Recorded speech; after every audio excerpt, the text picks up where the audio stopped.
ఆంధ్రప్రదేశ్ రాజకీయాల్లో గత కొద్ది రోజులుగా చోటు చేసుకుంటున్న పరిణామాలు అత్యంత ఉత్కంఠంగా రేపుతున్నాయి. ముఖ్యంగా ముఖ్యమంత్రి నారా చంద్రబాబు నాయుడు విదేశీ పర్యటనపై ప్రతిపక్ష నాయకుడు వైఎస్ జగన్మోహన్ రెడ్డి చేసిన విమర్శలు రాష్ట్ర రాజకీయాల్లో పెను సంచలనంగా మారాయి. చంద్రబాబు విదేశీ పర్యటన రహస్యంగా సాగుతుందని, దీని వెనుక పెద్ద కుట్ర దాగి ఉందని ఆరోపిస్తూ జగన్ తాడేపల్లి నిర్వహించిన అత్యవసర విలేకరుల సమావేశం ఇప్పుడు హాట్ టాపిక్గా మారింది.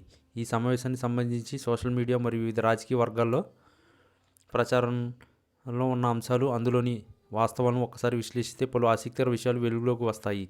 జగన్ నిర్వహించిన ఈ ప్రెస్ మీట్లో ఆయన ప్రధానంగా చంద్రబాబు పర్యటన వివరాలను ప్రభుత్వం ఎందుకు బహిర్గతం చేయడం లేదని ప్రశ్నించారు. సాధారణంగా ఒక రాష్ట్ర ముఖ్యమంత్రి విదేశాలకు వెళ్ళేటప్పుడు దానికి సంబంధించిన పూర్తి వివరాలు, అంటే ఏ దేశానికి వెళ్తారు, అక్కడ ఎవరిని కలవబోతున్నారు, అది అధికారిక పర్యటన లేదా వ్యక్తిగత పర్యటన అనే విషయాలను సాధారణ పరిపాలనా విభాగం ద్వారా వెల్లడించాలి. కానీ చంద్రబాబు పర్యటన విషయంలో అటువంటి స్పష్టత లేదని, లండన్, సింగపూర్ లేదా బాలి లాగా రకరకాల పేర్లు వినిపిస్తున్నాయని జగన్ ఆధారాలతో సహా ప్రశ్నించారు.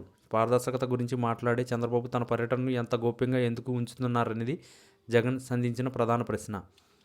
ఈ ప్రెస్ మీట్కు హాజరైన జనం సంఖ్య గురించి కూడా పెద్ద ఎత్తున చర్చ జరుగుతుంది. జగన్ పిలుపునిచ్చిన ఈ అత్యవసర సమావేశానికి కేవలం మీడియా ప్రతినిధులే కాకుండా పార్టీ శ్రేణులు మరియు సామాన్య ప్రజలు లక్షల సంఖ్యలో తరలి వచ్చారని సాక్షి మరియు ఇతర వైఎస్ఆర్సీపీ సానుకూల మీడియా వర్గాల కథనాలను ప్రచురించాయి. దీనికి నిరూపణగా తాడేపల్లి కార్యాలయం వెలుపల కిలోమీటర్ల మేర బారులు తీరిన వాహనాలు, జనసందోహం ఉన్న ఫోటోలు మరియు వీడియోలను వారు సాక్ష్యాలుగా చూపుతున్నారు. రాష్ట్రంలో పెరుగుతున్న విద్యుత్ ఛార్జీలు మరియు ప్రభుత్వం అనుసరిస్తున్న విధానాలపై ఉన్న అసంతృప్తి కూడా ఈ స్థాయిలో జనం తరలి రావడానికి కారణమని విశ్లేషకులు భావిస్తున్నారు.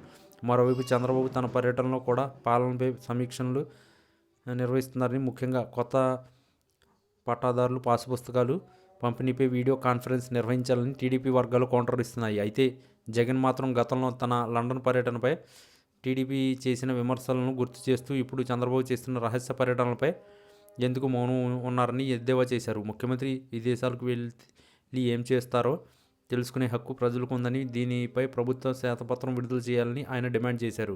రాష్ట్ర ఆర్థిక పరిస్థితి అస్తవ్యస్తంగా ఉన్న సమయంలో భారీ బడ్జెట్తో కూడిన ఈ విదేశీ పర్యటనలు అవసరమా అనే చర్చ కూడా ప్రజల్లో మొదలైంది. జగన్ తన ప్రెస్ మీట్ ద్వారా ఈ అంశాన్ని బలంగా ప్రజల్లోకి తీసుకెళ్లడంలో సఫలమయ్యారని చెప్పవచ్చు. లక్షలాది మంది ప్రజలు ఈ సమావేశానికి మద్దతు తెలపడం అనేది భవిష్యత్ రాజకీయ పోరాటానికి నాందిగా కనిపిస్తుంది. ఈ వీడియో కనుక మీకు నచ్చినట్లయితే please like, share and subscribe channel. మరిన్ని వీడియోస్ కోసం మా ఛానల్ని సబ్స్క్రైబ్ చేయడం మాత్రం మర్చిపోకండి. మీ ఫ్రెండ్స్, ఫ్యామిలీస్ కూడా ఈ వీడియోని షేర్ చేయండి. ఏపీలో ఇప్పటికిప్పుడు ఎన్నికలు జరిగితే సీఎంగా ఎవరు గెలుస్తారు? Chandrababu CM, Jagan CM? ఖచ్చితంగా కామెంట్ చేయండి.